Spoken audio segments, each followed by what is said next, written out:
Premier déplacement international pour le tout nouveau chancelier allemand. Olaf Scholz est attendu à Paris, une tradition depuis le jamais rien sans la France du chancelier Helmut Schmidt dans les années 70 et la naissance de ce qu'on appelle depuis le couple franco-allemand, moteur de l'Union européenne.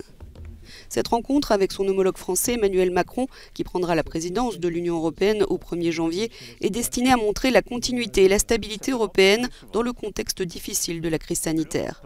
Lors des sommets franco-allemands précédents, Angela Merkel faisait office de point d'ancrage et symbolisait cette continuité dans la relation entre les deux pays. Mais cette fois-ci, c'est au président français d'endosser le rôle de senior et il aura besoin de tout le soutien possible du nouveau chancelier pour mener à bien l'agenda ambitieux présenté hier pour les 6 mois de la présidence française de l'UE sous la devise Relance, puissance et appartenance. En amont de cette rencontre au sommet, la ministre allemande des Affaires étrangères Annalena Baerbock a déjà été reçue par son homologue français et par le haut représentant de l'Union européenne.